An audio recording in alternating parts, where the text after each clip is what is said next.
now from our panelists, and I'm sure everybody's very busy. We've still got people joining us, but I think I'm going to start because we've got a really interesting hour ahead of us and want to get through as much as we can. So I'm going to introduce and be your moderator. I'm Debbie Flynn. I'm the Global Travel Practice Leader for Flynn Partners, and I'm delighted to welcome you all to this webinar in collaboration with the Travel Foundation. We have entitled it On the Road to the Climate Summit, Key Insights Shaping the Future of Travel. And we are hoping today to have a really thought-provoking session right off the heels of New York Climate Week, which I was at last week. Jeremy was there, Kelsey was there, and then I headed straight to Rome for the WTTC Summit and got back last night. And there's lots to talk about. Of course, Brianne was also there. So we've got a really amazing panel today of leading voices from the GBTA, Travalyst, Travel Foundation, and ourselves in Flynn Partners. And each person's going to bring some unique perspectives on climate resilience, data innovation, and sector-wide transformation. And I'm going to begin by just telling you a little bit about each panelist in case you've never met them before. So we'll talk about you first, Jeremy, who is the CEO at the Travel Foundation. The Travel Foundation is one of the world's most influential mission-driven organisations in tourism, catalysing change in the sector by advancing climate resilience, destination equity, and long-term viability across the sector. They also, many of you may remember, co-authored the UN Tourism's Glasgow Declaration on Climate Action in Tourism and helped launch the Future of Tourism Coalition. And again, as many of you may know, Jeremy is one of the most vocal climate commentators on the global travel circuit. So thank you, Jeremy, for your time. Thanks, Debbie. Nice to be here. Julie Cheetham is the Chief Operations Officer at Travalyst, and over the last 25 years, Julie has engaged and enabled the executive leadership of many blue-chip organisations to develop their capabilities and infrastructure that are required for successful deployment of strategic direction. She specialises in the development of progressive businesses and high-performing teams where commerce drives social development, natural regeneration, and inclusive economic success. She's also the chairperson and board member at The Long Run. Many of you will know The Long Run. Great work you do there. Partner at Now Partners and serves on the board of directors at Group Boss Green Futures Foundation. It's great to have you, Julie. Thank you. Thanks, Debbie. Lovely to be here. Amazing. And Kelsey Frankiel is the director of the sustainability program at the Global Business Travel Association. Kelsey Frankiel is a travel sustainability and conservation professional and is the director of the sustainability program at the GBTA Foundation. The GBTA Foundation aims to drive positive change through business travel for people and planet. At the foundation, Kelsey leads the efforts to harmonise industry sustainability standards, help travel buyers and suppliers navigate the complex world of sustainability frameworks, and incentivise the business travel industry to accelerate progress towards net zero emissions. Good to see you again, Kelsey. Thanks so much, Debbie. And Brianne, who I know well, we've worked together at Flynn Partners for the last 8 years, and I've learned so much from Brianne. I'm always saying that as a travel person that's now very much in the sustainability place from a tourism perspective. She is our head of sustainability and ESG in our purpose and social impact practice at Flynn Partners, and does bring, a real sort of sector agnostic view into our travel and tourism work. Brianne's got more than 18 years of experience assisting international organisations, NGOs, and corporations develop and implement strategic public relations programmes that address pressing social and environmental issues. Over the last decade, she's helped organisations across many sectors strengthen their reputation, mobilise stakeholders, and drive impact through sustainability, communications, and storytelling. So that's quite some panel, isn't it? So before I kick off, also just to say that we'd love to take any questions. So do please put questions in the chat and we will take them, and all the Q&A, we'll take them at the end. So first of all, we're going to talk about New York Climate Week, which Brianne was telling me earlier was the biggest they've ever had, which is fantastic. And there are only over 10,000 participants. It was the first time I went to New York Climate Week and I really enjoyed it. I learned a lot. I was quite impressed about the number of events that actually involved the travel industry. There were there were two I spoke on that were run by Cornell Tech University, which were incredible. And it did bring bold ideas and urgent calls to action, like the need for regenerative cities to address the climate crisis, as well as the housing crisis, the need for circularity across industries, standardizing carbon accounting, and accelerating renewable energy. And what we'd just like to do now is go around the table looking and talking to you all about your key takeaways from New York Climate Week, your vantage point about how you describe the current state of climate readiness from the travel and tourism industry, and any signals that actually suggest a shift in momentum. So, Healthy, do you want to kick off? Sure, happy to do that. No, so thanks so much for having me. And Climate Week is always a whirlwind, but it's a really interesting opportunity to, as you say, get a sense of what is the state of willingness and readiness to address this in businesses and in travel across the globe. This was GBTA's second year doing our Business Travel at Climate Week event, Connections for Action, which aims to bring together travel and sustainability leaders to discuss what are those bold ideas to accelerate climate action in business travel. And if you don't know about business travel, it's a $1.57 trillion global industry, which means that it can be hugely powerful in driving change. And what we do at GBTA is we activate players across the ecosystem. So not only the companies that travel for business, but also the entire supply chain. So the airlines, the hotels, the car rental companies, SAF producers, technology. And I don't know about the rest of you, but we definitely came into the week wondering what we were going to see based on the shifting sustainability landscape in the US. That was kind of the big question in our heads. And what became really clear to us throughout Climate Week is that sustainability strategies are not retreating, they're evolving, they're changing. So across all of the panels and roundtables and breakout discussions, the message that I saw, and I'm curious if the rest of the panel saw, is that companies are really focused on action. So they're embedding sustainability into their core business strategy, their risk management, thinking about how they're going to be competitive in the long term. They might be shifting how they're talking about sustainability. And yes, we obviously in the media see some individual companies changing their strategies and the way that they're talking about this, but it's certainly not a full-scale retreat. And what was so refreshing at Climate Week for me to see was that many companies are staying the course. They're focusing on these tangible actions that they can take to advance sustainability in their companies.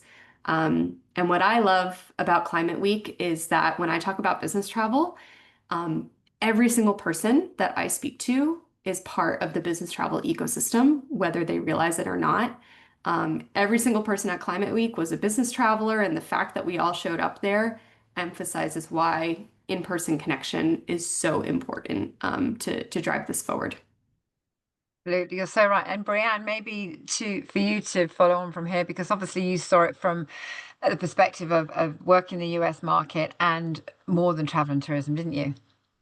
Absolutely, and I 100%, resonate with what Kelsey was saying. There was a lot of anxiety around like, what would this week be? And again, like I said before, when I was mentioning, it was the biggest ever that they had had. So for sure, even though we've had these headwinds and rollbacks in terms of, energy and environmental policy in the US, private sector has definitely stepped up. Other countries have definitely stepped up.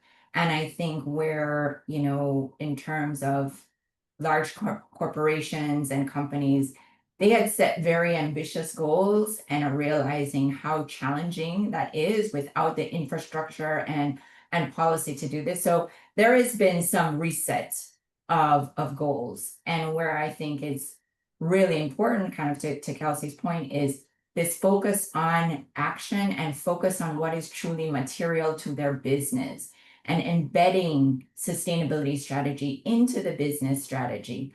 And so it becomes part of the goal. And once that happens, it's harder for, if a policy or regulation goes, it doesn't just go with it. And the sustainability is efforts are continuing on because it is already integrated into the business strategy and into across the company. So I think that was really great. And then to kind of bring back to, bringing all of these people together, I think in terms of readiness, we're seeing this demand and kind of momentum in collaboration across industries, that this is not just one organization. I think we all recognize, like, no one company, organization, country is going to solve this. And so bringing together the different stakeholders is also really positive and building that momentum as we head into Climate Week. As we head into COP. And Julie, you're very much about bringing together all those stakeholders, aren't you? And I know that last year's Climate Week, you were very much looking forward to something that you're now able to share with us today, aren't you? Absolutely. And so I wasn't actually in New York for this Climate Week this year. I had a huge FOMO. But as you know, Travalyst is a coalition. And so I've been fortunate to kind of live vicariously through all of our partners and our networks. Last year, we said that we would launch a data hub. And so we have during Climate Week, and I'll talk a little bit later about that. But what I'm hearing really strongly about Climate Week recently is that, as Brianne and Kelsey have alluded to, operationally, folks are having to become more creative with their sustainability planning and their sustainability budgets, but the commitment is 100% there. And we're also seeing a momentum shift into a risk management lens very heavily. So folks are very much more aware in the private sector, in particular, of the risk of non-climate mitigation and not understanding the data and the risk analyses behind how the climate emergency and these kinds of events, but also social impacts from a sustainability perspective, license to operate, those kinds of conversations, and building those very much into their planning, but also into their financial analysis in terms of good governance. And so that sort of is a nice shift in terms of general readiness. And then verifiability is really a huge topic. So lots of conversations went around, in order for us to plan better, manage risk better, we need better data, and that data needs to be legitimate, and it needs to be information that is reliable and that we can actually make decisions based on. So I think there are a few really positive shoots, I think, out of what I think all of us anticipated to be a more difficult Climate Week. It seemed to be really positive.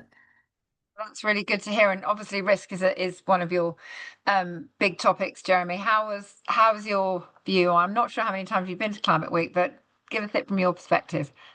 Sure.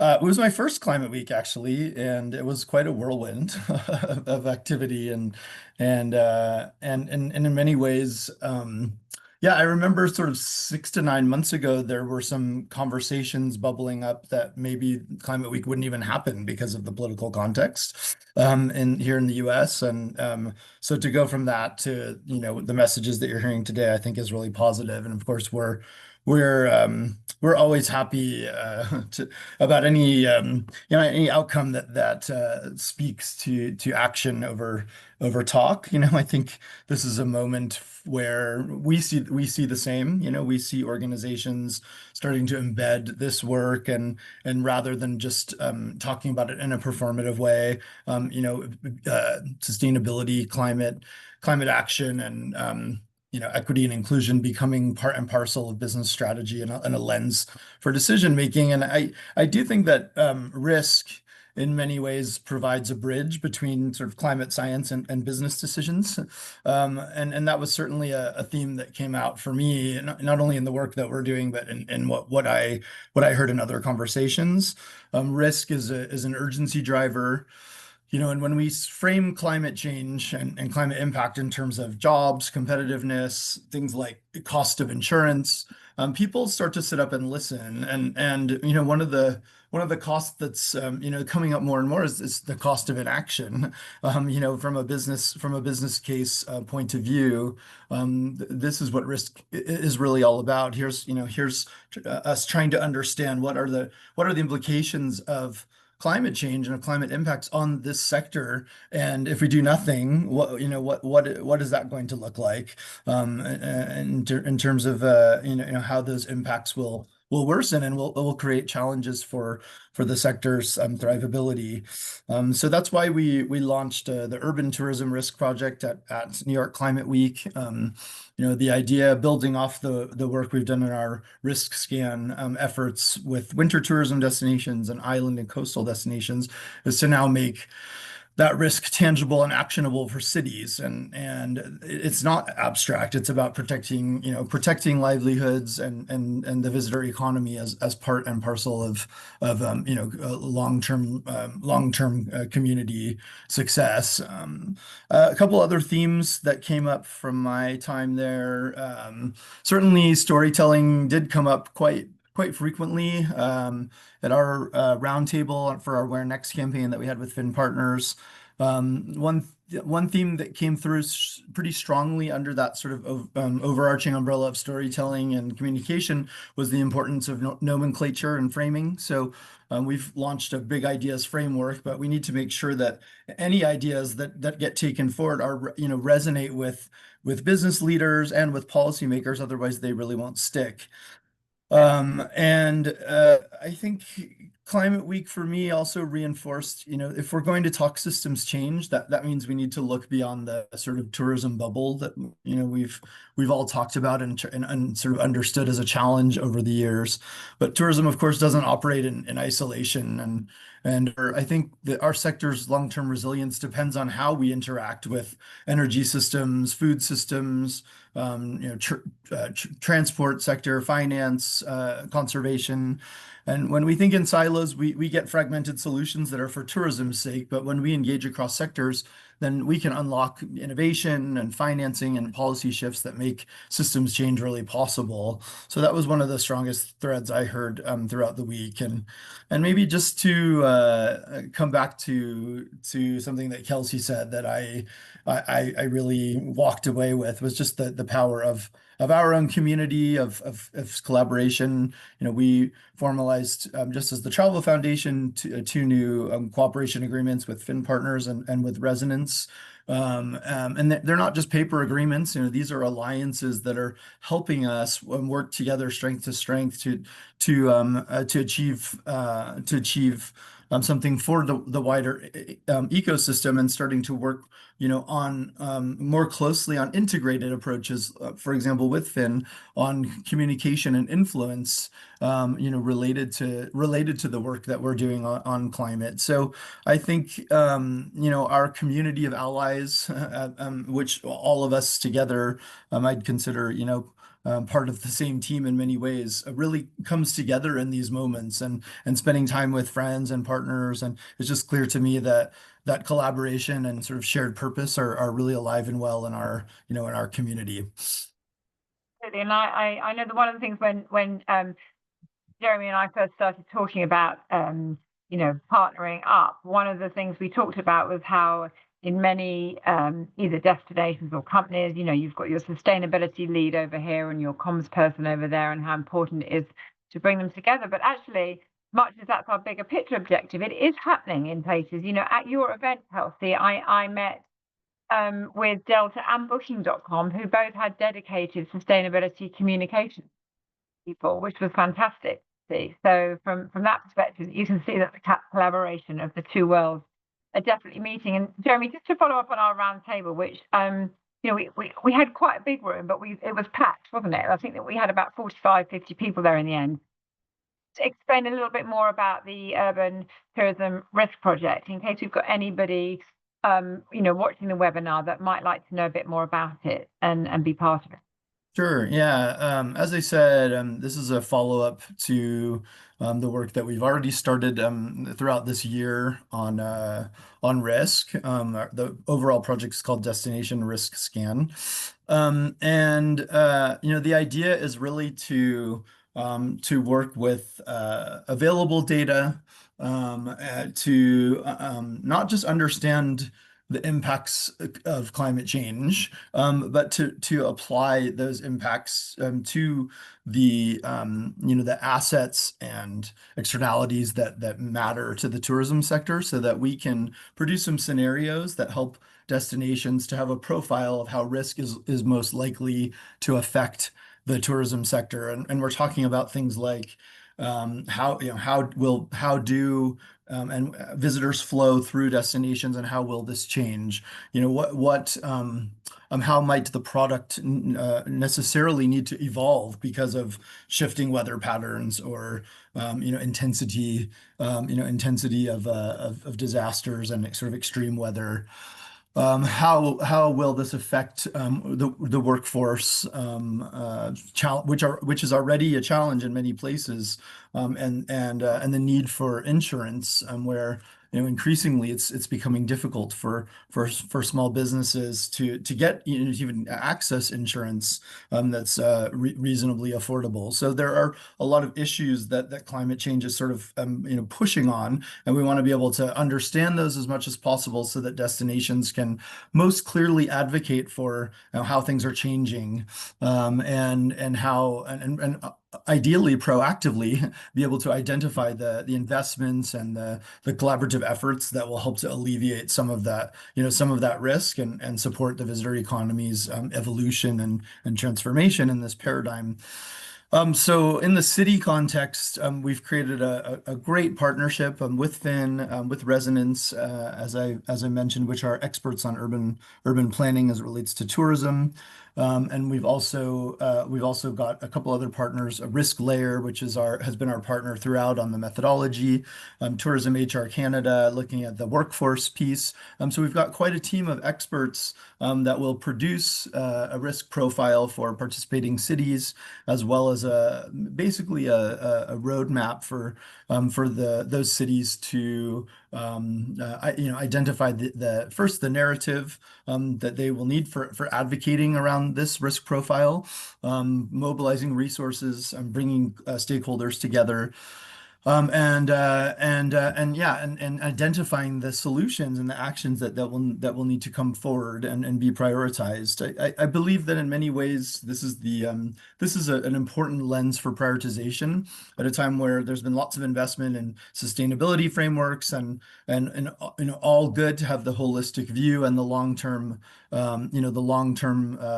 perspective on what sustainability looks like in place. But we also need lenses for prioritization that can drive, here's the three to five things that really matter the most right now, in order for us to mitigate some of these challenges. And the good news is, I think that the adaptation measures that that cities can take, the destinations can advocate for and invest in, are also really often positive mitigation and decarbonization strategies as well. So sort of hits both sides of the coin in a way that will help the sector to move forward. So just as a call to action for any cities that might be interested, we have two tiers of participation. One is sort of the full scope of being one of the signature participants, and there's also sort of a snapshot level for cities interested in engaging in a sort of lighter touch way, but getting some of this key information. And what we hope for in the long run, our awareness campaign is advocating for ideas such as a risk register that will transparently provide information to policymakers, to travelers, to other partners of destinations, in order to make sure that decisions are being made that are clear and transparent information about the risks that places are facing, and how best to support and not sort of cannibalize the situation by feeding into those risky matters. Presumably, as this grows and more destinations get involved, you'll be able to help them share learning from, where certain cities have got similar risks and one's done something really well to adapt. So I think it's an ambitious project that will make a real difference. So that's That good is to share that. That is the idea, to be able to collate enough information here to be able to identify trends and use that as a group with some of our partners here to be able to say what do we need to collectively advocate for in terms of investment into the sector, and where's innovation and collective action really needed to solve some of the issues at scale that the industry faces. We're also, I haven't mentioned, but we're one angle on this is a tour operator lens that we're going to be collaborating on with the Travel Corporation, looking at the cities where they are operating their business and looking at particular challenges around the supply chain, so that we can also understand, well, what is the risk to the tour operator model based on the assets and aspects that are not necessarily owned but are clearly critical to the future of that business model. So again, that they and ultimately the goal is to share with other tour operators, can look together at where do we face common risks, and how do we collaborate to alleviate some of those concerns in the sort of medium and long term. And Collective Minds, I think, Kelsey, was very much what your event was about. I think Brianne mentioned there were over 1,000 events at New York Climate Week, and you held one at the Kimpton Hotel with IHG Hotels and Resorts, which was entitled Business Travel at Climate Week, Connections for Action. And I think you had over 80 experts across the sector discussing some of the pressing issues in the industry and prioritizing actions. And what I loved was that you were entertaining people with cocktails, but you actually had them working. And it worked really well. So I wonder if you could just talk a little bit about that evening and some of the takeaways and what kind of collaboration and innovation you think are most essential in terms of decarbonizing business travel. Yeah, thanks for the question. No, you don't get a cocktail unless you put in the work, right? No, but I agree with you. I think it was a really kind of innovative way to engage our stakeholders in this conversation, and have an opportunity to collaborate with each other in person. You mentioned collaboration and innovation, and I think through the business travel community, one of the most important opportunities for innovation that's been bubbling up has been sustainable aviation fuel. And this is something that we're really homing in on at GBTA. And if you don't know what sustainable aviation fuel is, air travel, as you know, is a really hard to abate sector, but that we see that it's essential for global business, it's essential for mobility and connectivity. And for companies that are committed to sustainability, sustainable aviation fuel, or SAF, is one of the few viable solutions available to reduce their air travel emissions that can't be avoided otherwise. And so there was a lot of conversations this week around how we can accelerate this really, really important innovation and technology. When done well, the carbon reduction potential of SAF can be up to 80% compared to traditional jet fuel. But we see, based on our own benchmarking across last year, we had 241 companies participate in our benchmarking analysis, which we call our annual acceleration challenge. We saw that among those companies, only 12% of them are currently purchasing sustainable aviation fuel to abate their business travel emissions. But you mentioned willingness and readiness. That same number say that they want to be in the market for SAF. So the willingness is there, and we just have to activate the actual purchasing and the action. So one of the things we're doing is we launched last week SAF Corporate Connect, which is a learning and collaboration hub on SAF, specifically designed to help corporate travel managers and sustainability professionals integrate and embed SAF into their travel programs. So we released the SAF playbook for corporate travel, which is a step-by-step guide on how to do that, and it collates some of the already existing resources that are out there on SAF. We've got case studies from companies who are doing this really well, and we're going to host a webinar series with the introductory one happening later this month. So I think what I felt on the ground at Climate Week and at our event was kind of a shift in momentum around solutions like SAF. It's one of those things like wind or solar that is going to take a massive amount of coordination and commitment to scale at the pace that we need it to in order to meet our 2050 targets. But this really felt like a turning point for us and for many companies. And we're really excited to track and accelerate progress on this. Brilliant. And I think, the fact that, it's quite complex, isn't it? And to be able to help people that have those kind of jobs really understand how best to manage it.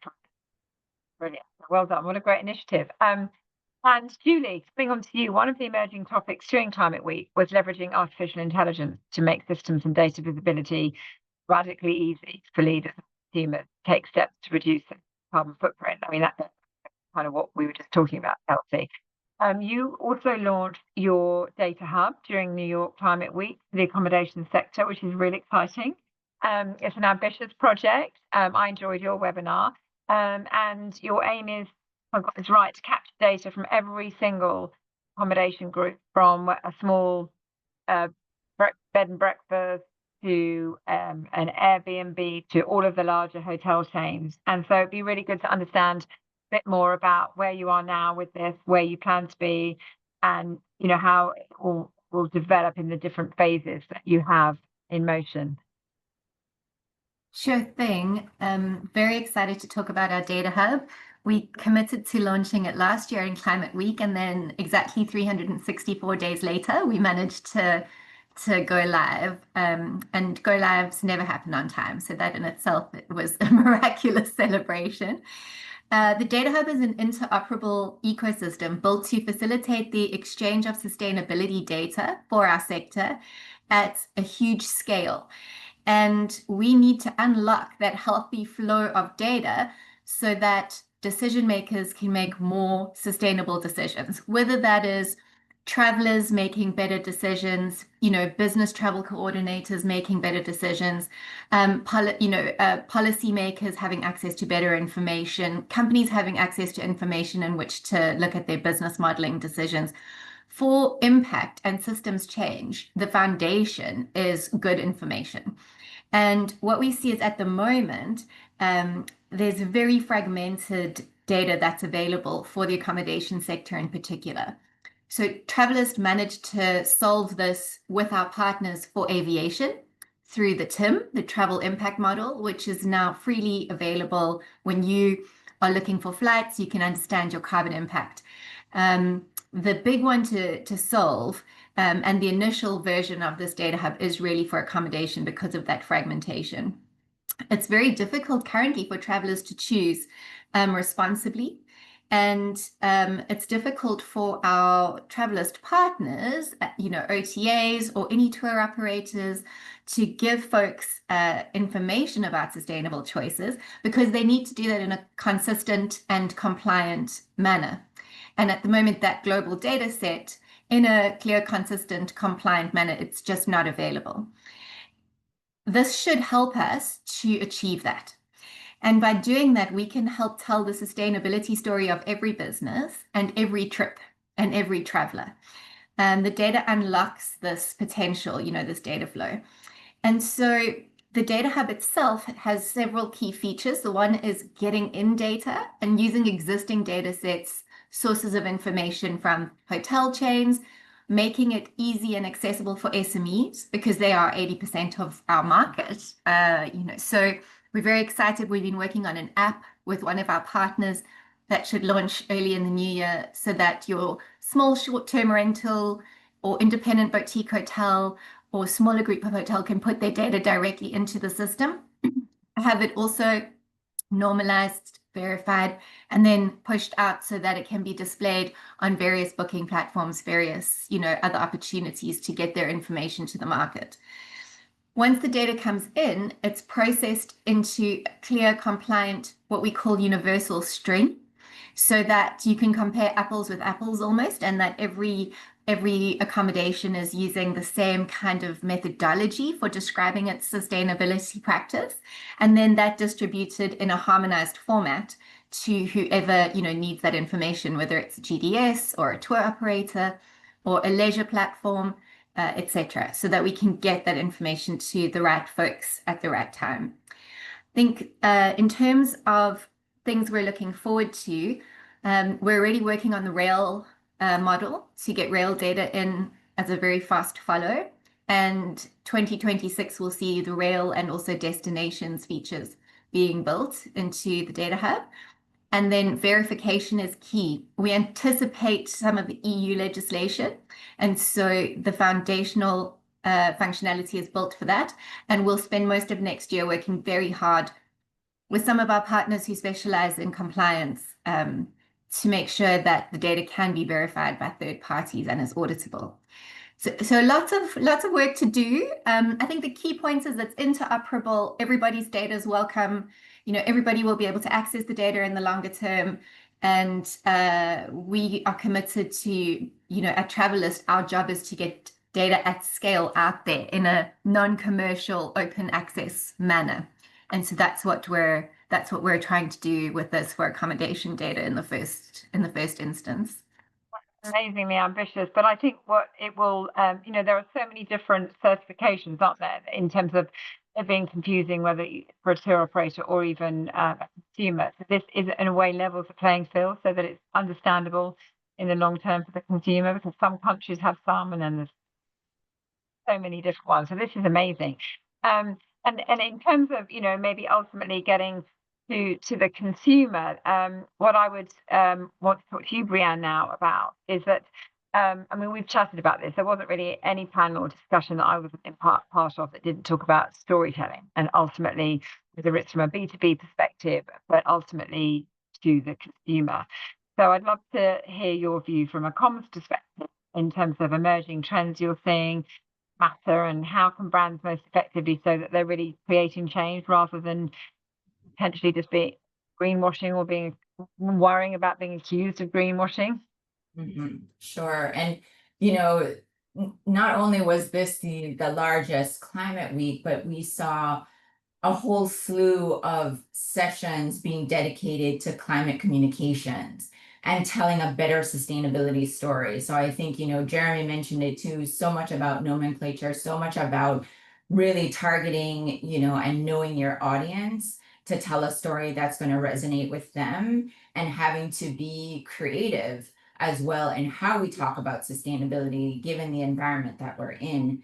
And I think, Kelsey, it was really great to hear about the SAF initiative, because again, it goes back to where are we making the greatest impact, and probably for the travel and tourism industry, it's transportation, followed by energy, and then manufacturing and food and agriculture. So it's really good to hear that there's initiatives like this happening, and that you're bringing different stakeholders together to understand how they can work together in that collaboration.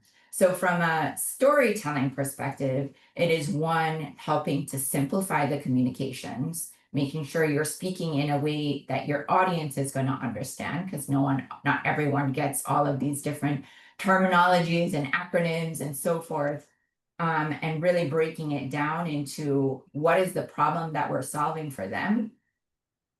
And then it's the impact storytelling. And when you get into impact storytelling, to Julie's point, this is where data is so critical, because you want to tell a story that has that human aspect, that human element. How is it solving my problem? But also it's verified, and you can have credibility with your story and the impact that you're having with data.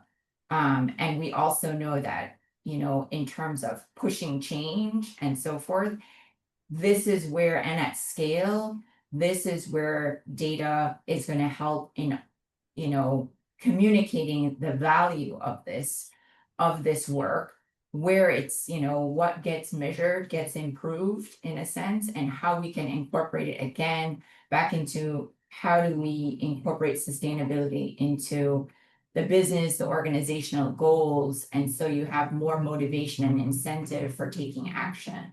So simplifying it, knowing your audience, and then telling a good impact story. And sometimes when you're talking about that story, it's about job creation, it's about risk, it's about innovation, it's about creating opportunities for new markets and growth. So it's different ways in which, preventing waste and so forth. So it's the combination of all of that, I think. And that's what has been coming up a lot in terms of how to tell a better story in terms of sustainability.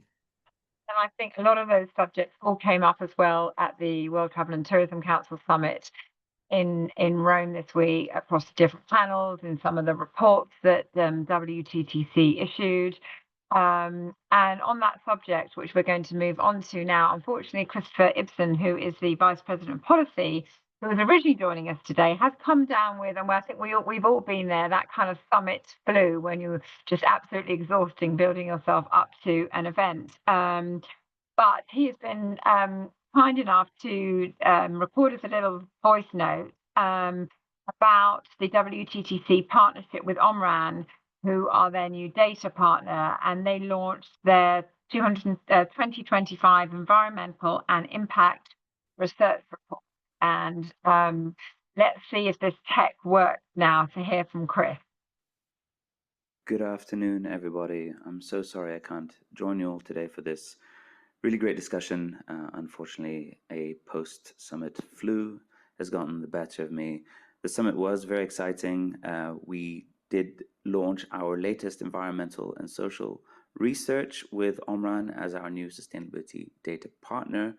And the 2024 data that we released was particularly interesting because this was the year that travel and tourism finally surpassed its previous 29 peak. So it was going to be very interesting to see how the sector's economic growth fared in relation to its carbon footprint. And the good news is that travel and tourism's global greenhouse gas emissions in 2024 fell by 9.3% compared to 2019, when our sector was at its previous peak. The sector now accounts for a 7.3% share of global greenhouse gas emissions, down from an 8.3% share in 2019. And whilst our sector's environmental impact decreased, its GDP footprint grew 6% beyond the 2019 peak, from $10.3 trillion to $10.9 trillion. And this decline in emissions therefore reflects a reduction in emissions intensity.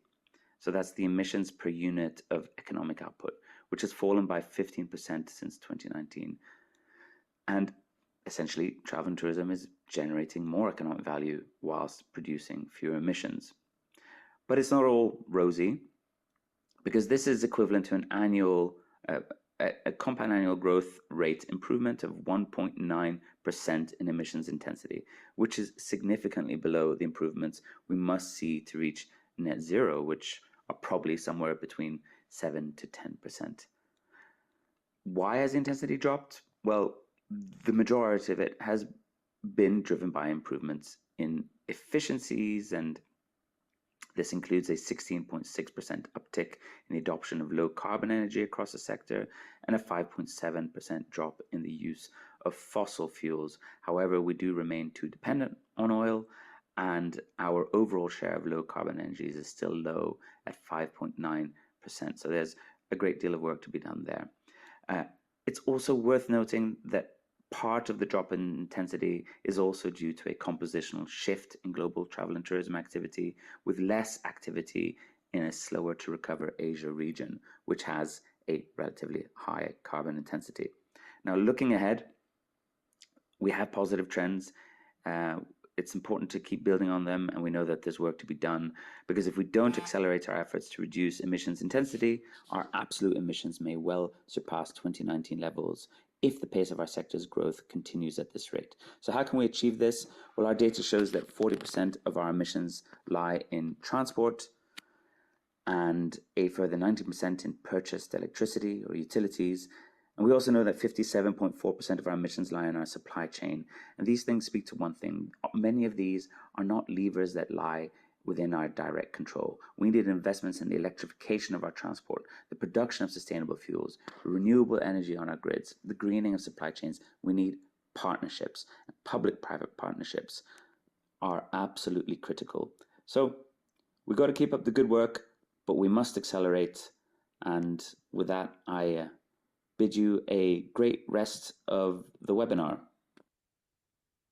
Thank you, Chris. And I think as Chris is not here to go into any more detail of that report, it would probably be unfair to talk about it specifically. But if anybody on this webinar would like to see the press release or the report in full, just drop us an email or a note, and we'll make sure that you get that.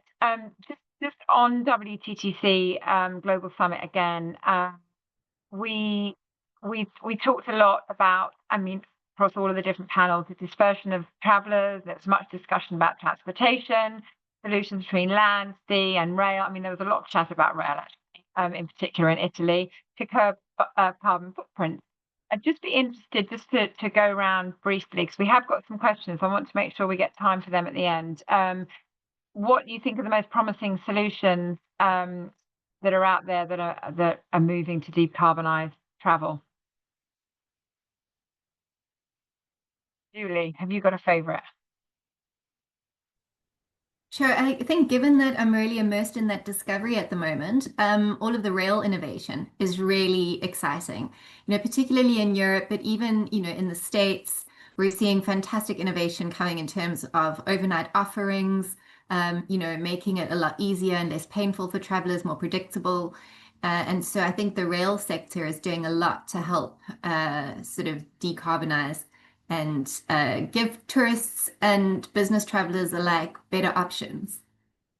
Yeah, it did come up several times that day. In fact, there was a rail company that made it quite a big deal, an Italian one, that came at the end of the summit. How about you, Kelsey?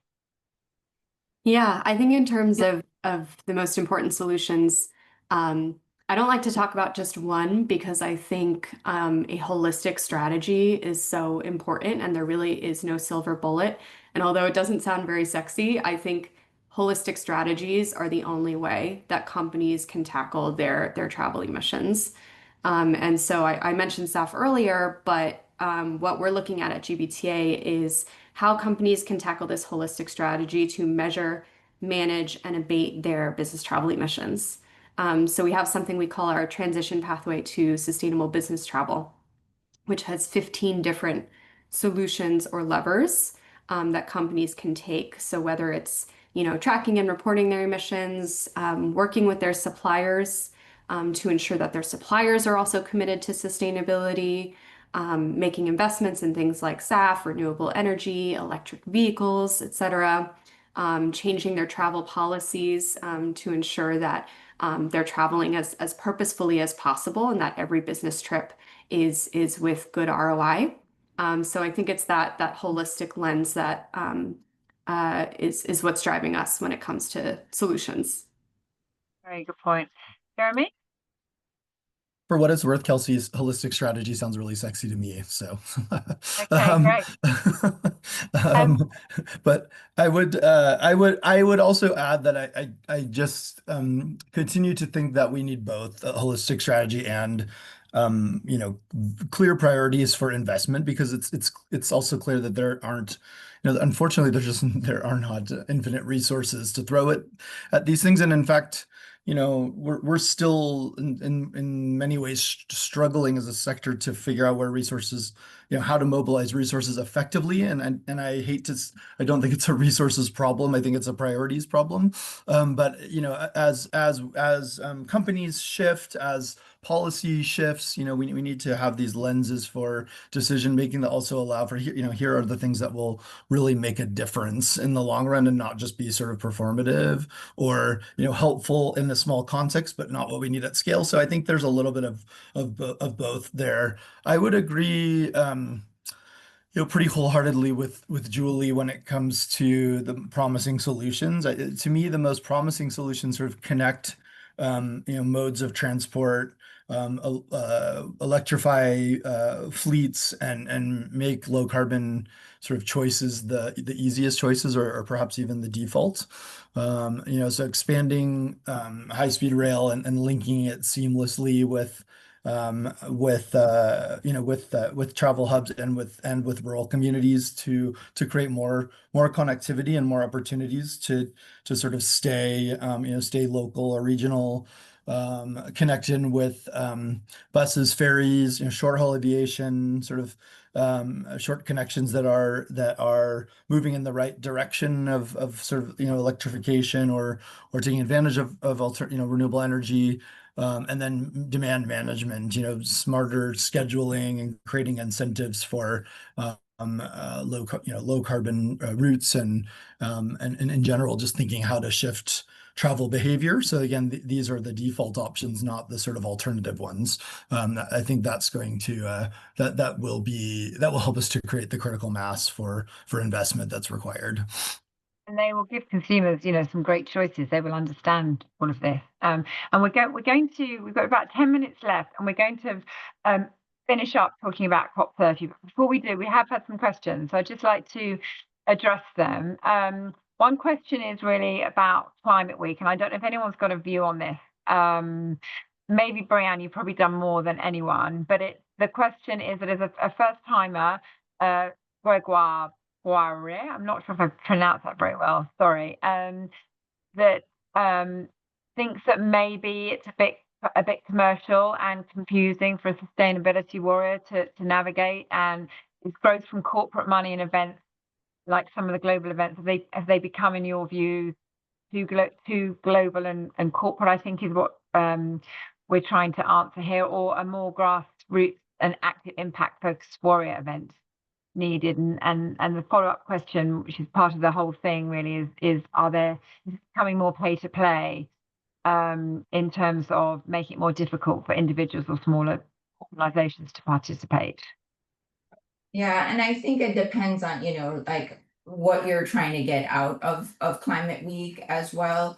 But I think for a first timer, the Nest Climate Campus is a great one. It has a good cross section of, corporate representation, but also civil society, nonprofits, and so forth. A lot of young people and activists and students who just want to learn about climate change and different sustainability initiatives, and go deeper into some of the issues. And they have expos and kind of exhibitions that people can learn about and interact with. And then the climate group, which actually started Climate Week officially, has the Climate Hub, and that does tend to be more on the corporate side and on this whole kind of tackling of decarbonization very strictly. And then there's events that are happening around the city that are being organized by major media outlets, like New York Times Climate Forward had an excellent, panel day of discussion with different leaders, thought leaders, and from policy leaders to NGO and corporations. And then there's events that are on a smaller scale, but also really effective. Region House, one of my favorite events, really had that, they had a lot of indigenous panels and people who were talking about grassroots activations and projects that were happening and creating this groundswell of energy. So I think there is quite a broad section of organizations that are putting on events during Climate Week. It's not just the climate group. There's many concurrent events happening during overall Climate Week that they can look at. Okay, well that's good to hear. Thank you, Brianne. And I suppose the other organization I would mention there is take a look at Extreme Hangout. That's an organization that actually worked well. I mean, Amber, the founder, was actually with us at our round table, but they have the Extreme Hangout at COP, where they give NGOs and youth a voice. So do have a look at that for COP. We're going to go on and talk about in a minute. But just staying on questions for a minute. Kelsey, I don't know if you can answer this one. it's from Dale Honick. How does a business travel company address the evident conflict of interest regarding the need to minimize emissions? It's a great question. So kind of as I alluded before, when it comes to traveling for business, there's obviously important business critical reasons that we need to travel for business, whether it's, meeting with clients, making a sale, going to a meeting, etc. And that's why a lot of us were at Climate Week last week, because we felt that it was really business critical to us and to our companies. Think about it on a personal level as well. There are types of travel that personally you feel that you can't avoid throughout the year, visiting family, visiting friends, things like that. And I think we all want to see us to be able to continue to travel for personal, for leisure, for business, but in a more sustainable way. So what I talked about before is this holistic strategy. But yes, businesses can look at, do their policies ensure that every single trip that is taken is business critical and not a nice to have trip, right? We call that purposeful travel. But for the trips that do happen, can they also look at how do we shift to more sustainable modes of transport? Maybe they encourage travelers who have that rail option to take that option under a certain amount of time, right? Can they look at investments in things like SAF, as I mentioned? Can they ensure that they're only partnering with hotels for their business travel that have sustainability certifications? So I don't think it's a conflict of interest at all. I think we're all humans and businesses that are living in the world that have a carbon footprint just by virtue of existing, and that there's strategies that we can take to manage that in a more sustainable way. And just a quick follow-up question on that, which either Jeremy or Julie might like to answer, was just really about what extent the leisure side of the travel sector is encouraging regional and local travel rather than long haul. And I know that was on your list, Jeremy. I do remember when you're looking forward to what you're going to present at COP30. Yeah, we're starting to see a shift in some places, which are, and I wouldn't say that we've hit critical mass yet. I hope that the risk work starts to paint the picture for why this is needed, and why it's actually a proactive strategy for resilience building. To diversify and to really understand how a traveler's carbon footprint can be a metric, to be overlaid on top of your marketing analysis to understand, where are people coming from and how are we doing in that regard. But we are starting to see destinations, actively measuring this, and some leading destinations do that, and more we are seeing this sort of interest in building itineraries and packaging experiences as low carbon or something similar. The risk that we face, obviously, is that we confuse the market. I mean, first of all, making it marketable is going to be critical, but doing so and not turning it into a greenwash and making sure that it's also robust from a data perspective. So that's where we'll look to work with partners like Travalyst and OTAs to try to find some common ground and some guidelines, because if a bunch of destinations all go to market with different ways of defining low carbon and different ways of sort of promoting trips like this, we'll just end up in a huge mess, and their inconsistency will work against us. So I think it's going to be critical to quite quickly get out ahead of that and find a way to marry up the need for robustness with the need to sort of sell, and find a sweet spot in the middle there.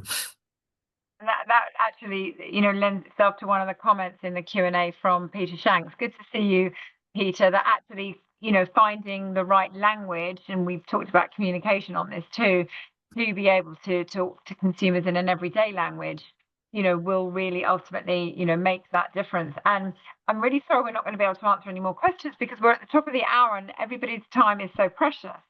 But I would like to just end talking about COP, because COP30 this year in Belém in Brazil. I don't think any of us on this panel are actually going, but there's a lot of activity around COP in terms of webinars and things going on. And I know, Jeremy, you have big plans because, UN Tourism have last year we had Tourism Day, didn't we, in Azerbaijan? And this year tourism is part of the thematic days.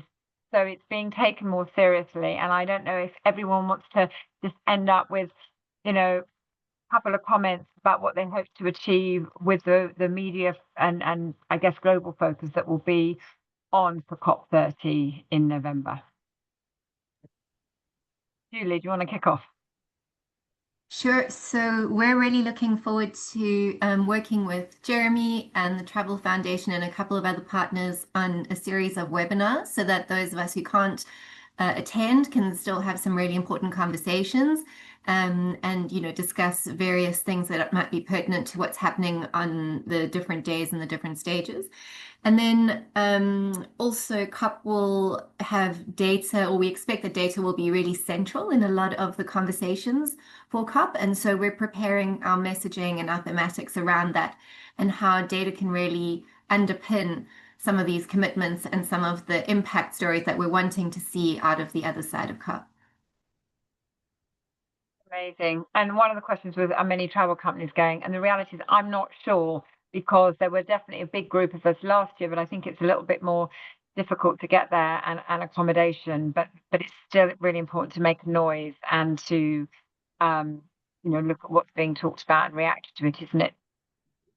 Jeremy and Kelsey, do you have views you'd like to just share before we wrap up? Kelsey, you want to go first? No, go ahead, Jeremy. Okay. I just want to first of all recognize, the work that UN Tourism has done to ensure that for the second year in a row there will be a formal program related to tourism in the COP agenda. Although logistics this year have made it a bit more complicated for lots of stakeholders to travel there. We are anticipating that there will be some great content happening in Brazil.